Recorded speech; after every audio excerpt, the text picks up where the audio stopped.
Salut à tous, bienvenue dans cette nouvelle vidéo. Alors aujourd'hui on va parler du Samsung Galaxy S7. Donc ça va faire plus de 2 ans minimum que je l'ai. Et il serait peut-être temps que je vous rapporte mon retour d'expérience.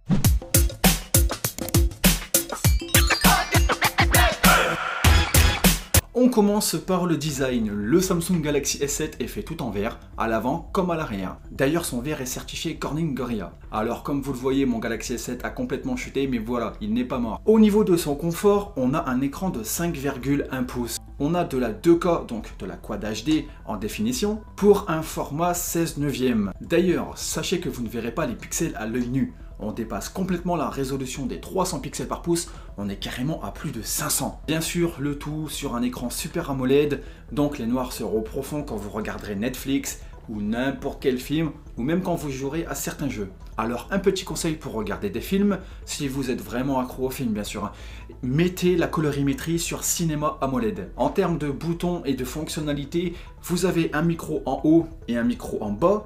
Vous avez un port micro USB pour recharger bien sûr votre smartphone qui est compatible à la recharge rapide. Vous pouvez aussi le recharger en induction et vous avez bien sûr une prise mini jack. En haut vous avez le port où vous mettez la micro SD et une carte SIM.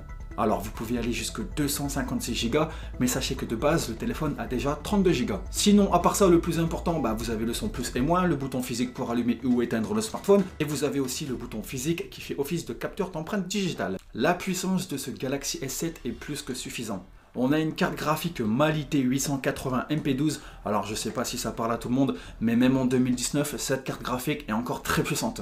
Alors bien sûr, c'est le processeur Exynos de chez Samsung, Octa 8, on a 8 cœurs au total. Vous avez 4 cœurs cadencés à 2,3 GHz pour les tâches gourmandes, et 4 cœurs cadencés à 1,6 GHz pour les tâches peu gourmandes. Alors sachez qu'au niveau de la photo, c'est un peu le point fort de ce smartphone. On a un capteur de 12 mégapixels certifié Dual Pixel, c'est-à-dire que le soir, vous prendrez des meilleures photos que la concurrence. Certes, vous perdez un peu en piqué par rapport au Galaxy S6, mais par contre sur le Galaxy S7, vous gagnez en lumière. À l'avant, on a un capteur de 5 mégapixels qui est plus que suffisant. Voilà, c'est juste pour faire du facecam par exemple. Vous pourrez filmer en 2K, alors au niveau de la stabilité, c'est pas trop ça.